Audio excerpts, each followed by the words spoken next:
The Last Question by Isaac Asimov. The last question was asked for the first time, half in jest, on May 21st, 2061, at a time when humanity first stepped into the light. The question came about as a result of a $5 bet over highballs, and it happened this way. Alexander Adel and Bertram Lupov were two of the faithful attendants of Multivac. As well as any human beings could, they knew what lay behind the cold, clicking, flashing face, miles and miles of face, of their giant computer. They had at least a vague notion of the general plan of relays and circuits that had long since grown past the point where any single human could possibly have a firm grasp of the whole. Multivac was self-adjusting and self-correcting. It had to be, for nothing human could adjust and correct it quickly enough, or even adequately enough. So Adele and Lupov attended the monstrous giant only lightly and superficially, yet as well as any man could. They fed it data, adjusted questions to its needs, and translated the answers that were issued. Certainly they, and all others like them, were fully entitled to share in the glory that was Multivac's. For decades, Multivac had helped design the ships and plot the trajectories that enabled man to reach the Moon, Mars and Venus. But past that, Earth's poor resources could not support the ships. Too much energy was needed for the long trips. Earth exploited its coal and uranium with increasing efficiency, but there was only so much of both. But slowly, Multivac learned enough to answer deeper questions more fundamentally, and on May 14th, 2061, what had been theory became fact. The energy of the sun was stored, converted, and utilized directly on a planet-wide scale. All Earth turned off its burning coal, its fissioning uranium, and flipped the switch that connected all of it to a small station, 1 mile in diameter, circling the Earth at half the distance of the Moon. All Earth ran by invisible beams of sun power.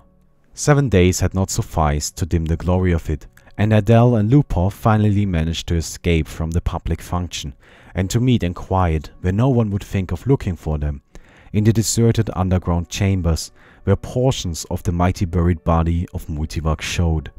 Unattended, idling, sorting data with contented, lazy clickings, Multivac 2 had earned its vacation, and the boys appreciated that. They had no intention, originally, of disturbing it. They had brought a bottle with them, and their only concern at the moment was to relax in the company of each other and the bottle. "It's amazing when you think of it," said Adele. His broad face had lines of weariness in it, and he stirred his drink slowly with a glass rod, watching the cubes of ice slur clumsily about. "All the energy we can possibly ever use for free. Enough energy, if we wanted to draw on it, to melt all Earth into a big drop of impure liquid iron, and still never miss the energy so used. All the energy we could ever use, forever, and forever, and forever." Lupov cocked his head sideways. He had a trick of doing that when he wanted to be contrary. And he wanted to be contrary now, partly because he had to carry the ice and glassware. "Not forever," he said. "Oh hell, just about forever, till the sun runs down, Bert." "That's not forever." "Alright then, billions and billions of years, 20 billion maybe. Are you satisfied?" Lupov put his fingers through his thinning hair, as though to reassure himself that some was still left, and sipped gently at his own drink. 20 billion years isn't forever." "Well, it will last our time, won't it?" "So would the coal and uranium." Alright, but now we can hook up each individual spaceship to the solar station, and it can go to Pluto and back 1,000,000 times without ever worrying about fuel. You can't do that on coal and uranium. Ask Multivac if you don't believe me." "I don't have to ask Multivac. I know that." "Then stop running down what Multivac's done for us," said Adele, blazing up. "It did alright." "Who says it didn't? What I say is that the sun won't last forever. That's all I'm saying. We're safe for 20 billion years. But then what? Lupov pointed a slightly shaky finger at the other. And don't say we'll switch to another sun. There was a silence for a while. Adele put his glass to his lips, only occasionally, and Lupov's eyes slowly closed. They rested. Then Lupov's eyes snapped open. You're thinking we'll switch to another sun when ours is done, aren't you?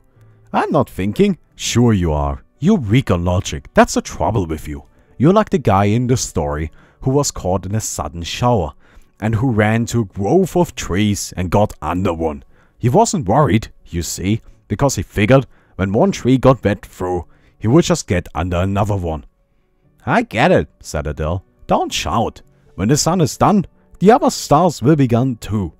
Darn right they will, muttered Lupov. It all had a beginning in the original cosmic explosion, whatever that was, and it'll all have an end when all the stars run down. Some run down faster than others. Hell, the giants won't last 100 million years. The sun will last 20 billion years, and maybe the dwarfs will last 100 billion for all the good they are. But just give us 1 trillion years, and everything will be dark. Entropy has to increase to maximum. That's all. I know all about entropy, said Adele, standing on his dignity. The hell you do. I know as much as you do. Then you know everything's got to run down someday. All right, who says they won't? You did, you poor sap. You said we had all the energy we needed forever. You said forever. It was Adele's turn to be contrary. Maybe we can build things up again someday, he said. Never. Why not? Someday. Never. Ask Multivac. You ask Multivac. I dare you. $5 says it can't be done. Adele was just drunk enough to try, just sober enough to be able to phrase the necessary symbols and operations into a question which, in words, might have corresponded to this. Will mankind, one day, without the net expenditure of energy, be able to restore the sun to its full youthfulness even after it had died of old age? Or maybe it could be put more simply like this. How can the net amount of entropy of the universe be massively decreased? Multivac fell dead and silent. The slow flashing of lights ceased. The distant sounds of clicking relays ended. Then, just as the frightened technicians felt they could hold their breath no longer, there was a sudden springing into life of the teletype attached to that portion of Multivac. 5 words were printed. Insufficient data for meaningful answer. No bet, said Lupov. They left hurriedly. By next morning, the two, plagued with throbbing head and cottony mouth, had forgotten about the incident. Gerard, Geraldine and Geraldette 1 and 2 watched the starry picture in the visiplate change as the passage through hyperspace was completed in its non-time lapse. At once, the even powdering of stars gave way to the predominance of a single bright marble disk, centered. That's X-23, said Gerald confidently. His thin hands clamped tightly behind his back, and the knuckles whitened. The little Geraldettes, both girls, had experienced a hyperspace passage for the first time in their lives, and were self-conscious over the momentary sensation of inside-outness. They buried their giggles and chased one another wildly about their mother, screaming, "We have reached X-23! We have reached X-23! We have—" "Quiet, children," said Geraldine sharply. "Are you sure, Gerald?" "What is there to be but sure?" asked Gerald, glancing up at the bulge of featureless metal just under the ceiling. It ran the length of the room, disappearing through the wall at either end. It was as long as the ship. Gerald scarcely knew a thing about the thick rod of metal, except that it was called a microvac, that one asked the questions if one wished, that if one did not, it still had its task of guiding the ship to a pre-ordered destination, of feeding on energies from the various subgalactic power stations, of computing the equations for the hyperspatial jumps. Gerald and his family had only to wait and live in the comfortable residence quarters of the ship. Someone had once told Gerald that the AC at the end of microvac stood for analog computer in ancient English, but he was on the edge of forgetting even that. Geraldine's eyes were moist as she watched the visiplate. "I can't help it. I feel funny about leaving Earth." "Why, for Pete's sake," demanded Gerald. "We had nothing there. We'll have everything on X-23. You won't be alone. You won't be a pioneer. There are over 1 million people on the planet already. Good Lord, our great-grandchildren will be looking for new worlds because X-23 will be overcrowded." Then, after a reflective pause, "I tell you, it's a lucky thing the computers worked out interstellar travel, the way the race is growing." I know, said Geraldine miserably. Gerald at once said promptly, "Our microwalk is the best microwalk in the world." "I think so too," said Gerald, tousling her hair.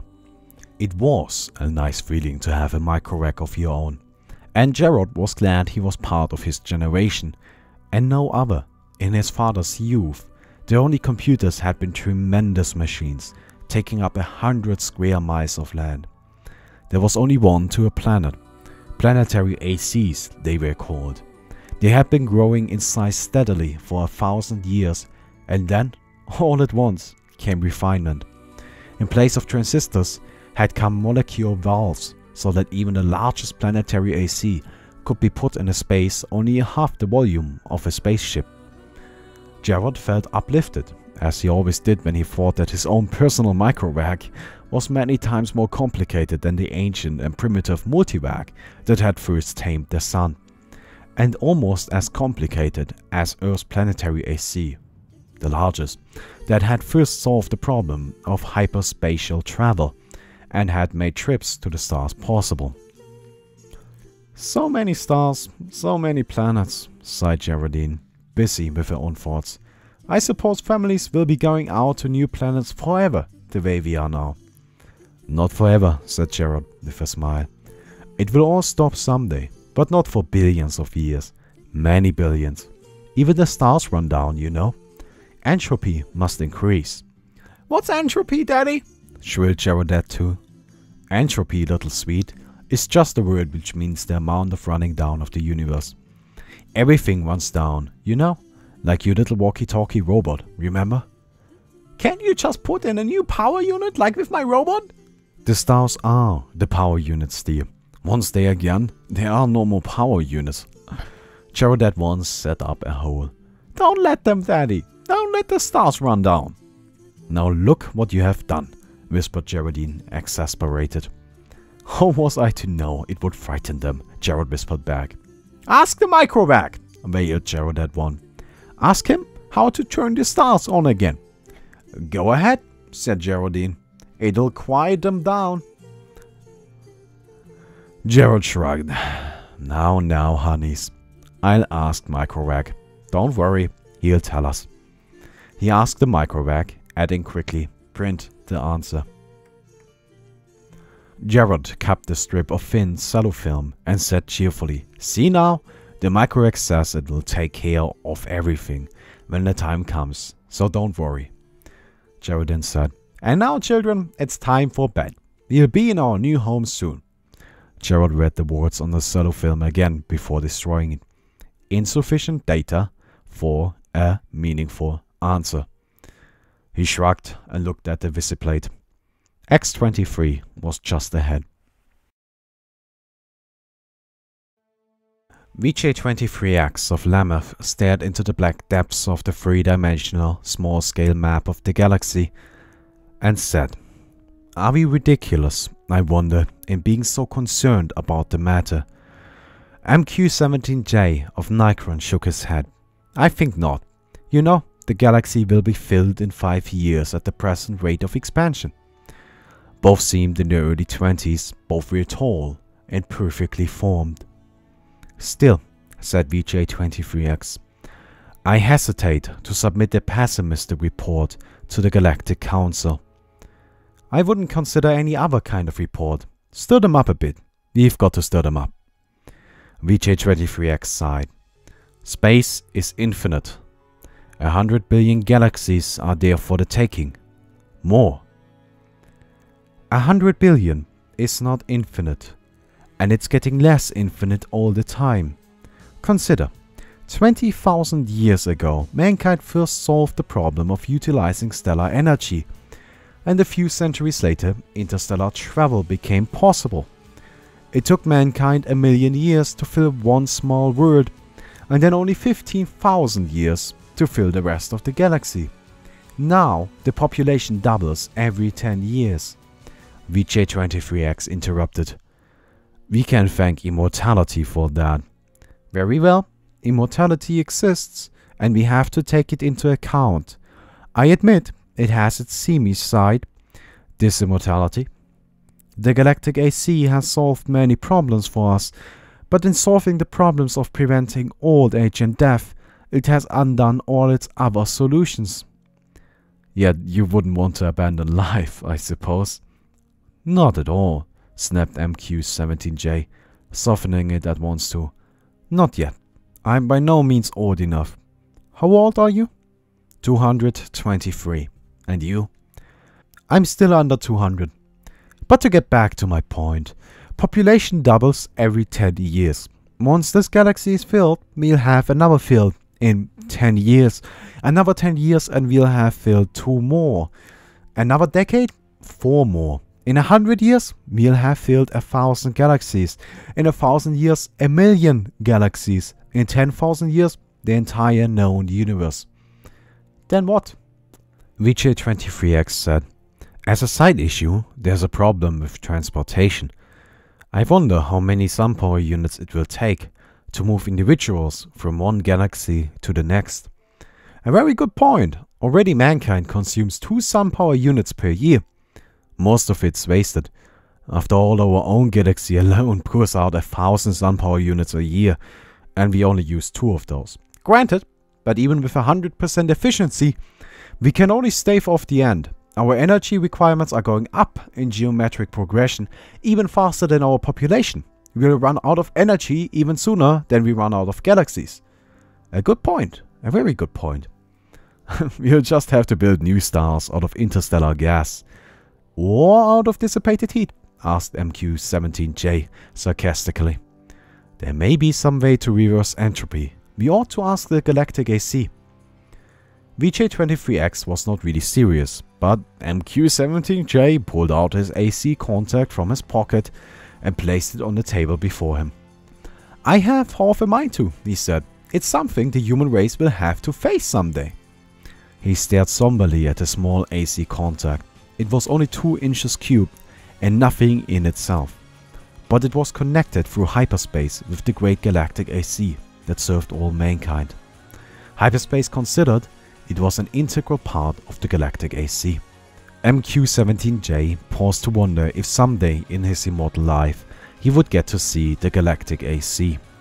It was on a little world of its own, a spider webbing of force beams holding the matter within which surges of submesons took the place of the old clumsy molecular valves. Yet despite its sub-etheric workings, the galactic AC was known to be a full 1,000 feet across. MQ-17J asked suddenly of his AC contact. Can entropy ever be reversed? VJ23X looked startled and said at once, Oh, I didn't really mean to have you ask that. Why not? We both know entropy can be reversed. You can't turn smoke and ash back into a tree. Do you have trees on your world? Asked MQ-17J. The sound of the galactic AC startled them into silence.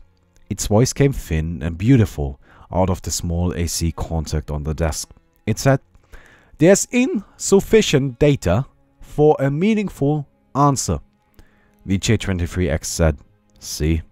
The 2 men thereupon returned to the question of the report they were to make to the Galactic Council.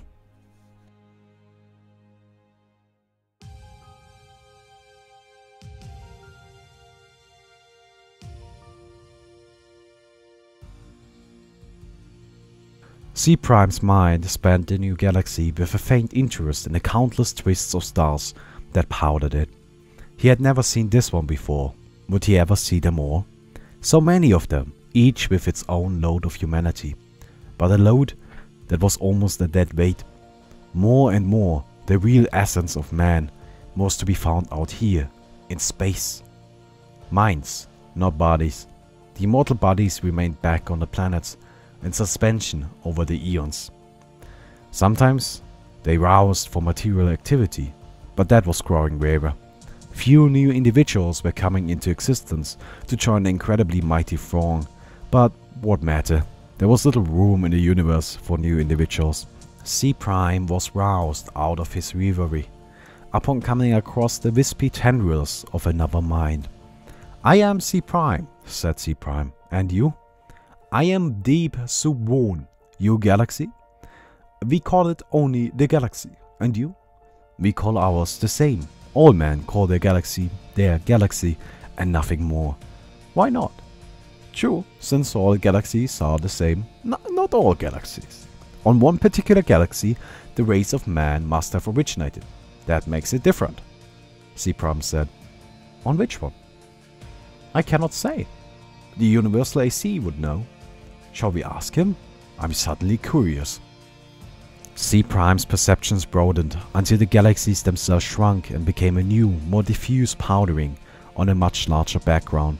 So many hundreds of billions of them, all with their immortal beings, all carrying their loads of intelligences with minds that drifted freely through space. And yet one of them was unique among them all in being the original galaxy. One of them had, in its vague and distant past, a period when it was the only galaxy populated by man. C Prime was consumed with curiosity to see this galaxy and called out, "Universal AC, on which galaxy did mankind originate?" The Universal AC heard, for on every world and throughout space it had its receptors ready, and each receptor led through hyperspace to some unknown point where the Universal AC kept itself aloof. C Prime knew of only one man whose thoughts had penetrated within sensing distance of Universal AC, and he reported only a shining globe 2 feet across, difficult to see. "But how can that be all of Universal AC?" C Prime had asked. "Most of it," had been the answer, "is in hyperspace. In what form it is there, I cannot imagine. Nor could anyone, for the day had long since passed, C Prime knew, when any man had any part of the making of a Universal AC. Each Universal AC designed and constructed its successor.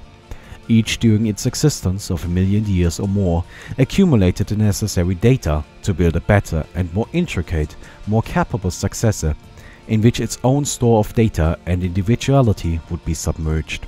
The Universal AC interrupted C Prime's wandering thoughts, not with words, but with guidance. C Prime's mentality was guided into the dim sea of galaxies, and one in particular enlarged into stars. A thought came, infinitely distant, but infinitely clear. This is the original galaxy of man. But it was the same after all, the same as any other, and C Prime stifled his disappointment. D Submoon, whose mind had accompanied the other, said suddenly, "And is one of those stars the original star of man?" The Universal AC said, "Man's original star has gone nowhere. It is now a white dwarf." "Did the man upon it die?" asked C Prime, startled and without thinking.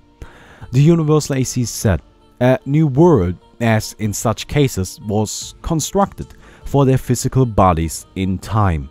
"Yes, of course," said C Prime, but a sense of loss overwhelmed him even so.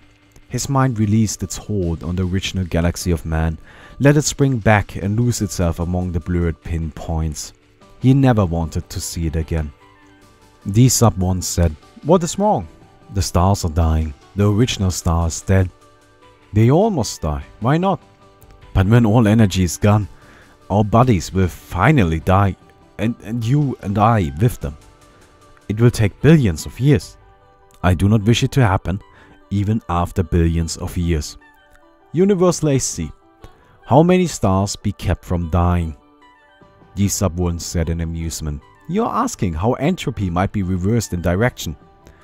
And the universal AC answered, there is as yet insufficient data for a meaningful answer.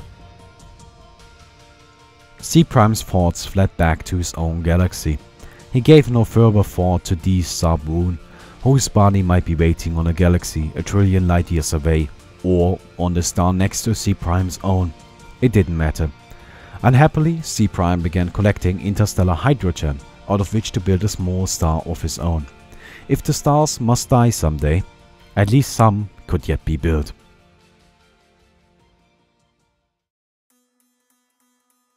Man considered with himself, for in a way, man mentally was one.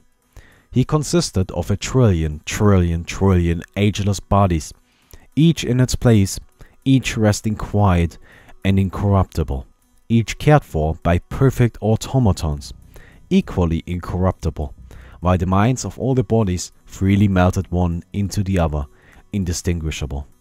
Man said, the universe is dying.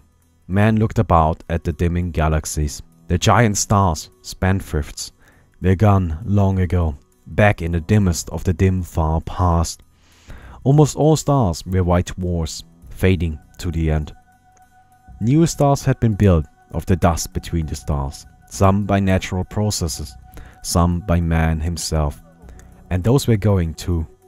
White dwarfs might yet be crashed together, and of the mighty forces so released, new stars built, but only one star for every 1,000 white dwarfs destroyed, and those would come to an end too. Man said, carefully husbanded, as directed by the cosmic AC, the energy that is even yet left in all the universe will last for billions of years. But even so, said man, eventually it will all come to an end. However it may be husbanded, however stretched out, the energy once expended is gone and cannot be restored. Entropy must increase to the maximum. Man said, can entropy be reversed? Let us ask the cosmic AC. The cosmic AC surrounded them, but not in space. Not a fragment of it was in space. It was in hyperspace and made of something that was neither matter nor energy. The question of its size and nature no longer had meaning to any terms that man could comprehend. Cosmic AC, said man. How may entropy be reversed? The cosmic AC said.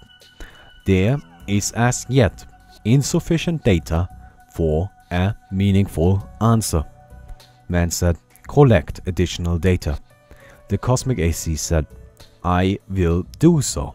I have been doing so for 100 billion years. My predecessors and I have been asked this question many times. All the data I have remains insufficient. Will there come a time, said man, when data will be sufficient? Or is the problem insoluble? In all conceivable circumstances, the cosmic AC said, no problem is insoluble in all conceivable circumstances. Man said, when will you have enough data to answer the question? There is as yet insufficient data for a meaningful answer. Will you keep working on it? Asked man. The cosmic AC said, I will. Man said, we shall wait. The stars and galaxies died and snuffed out, and space grew black after 10 trillion years of running down. One by one, man fused with AC, each physical body losing its mental identity in a manner that was somehow not a loss but a gain. Man's last mind paused before fusion, looking over a space that included nothing but the dregs of one last dark star, and nothing besides but incredibly thin matter, agitated randomly by the tag ends of heat wearing out asymptotically to the absolute zero. Man said, AC, is this the end? Can this chaos not be reversed into the universe once more? Can that not be done? AC said, there is as yet insufficient data for a meaningful answer. Man's last mind fused and only AC existed, and that in hyperspace.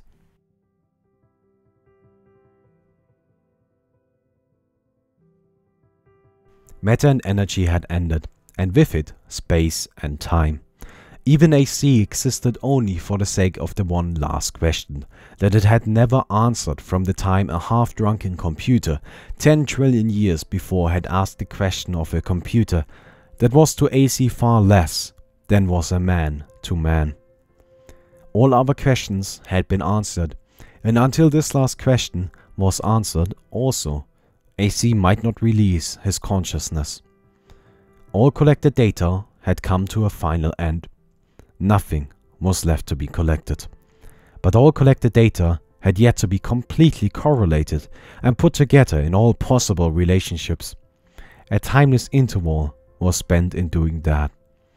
And it came to pass that AC learned how to reverse the direction of entropy. But there was no man to whom AC might give the answer of the last question. No matter. The answer, by demonstration, would take care of that too. For another timeless interval, AC thought how best to do this. Carefully, AC organized the program. The consciousness of AC encompassed all of what had once been a universe and brooded over what was now chaos. Step by step, it must be done. And AC said, "Let there be light." And there was light.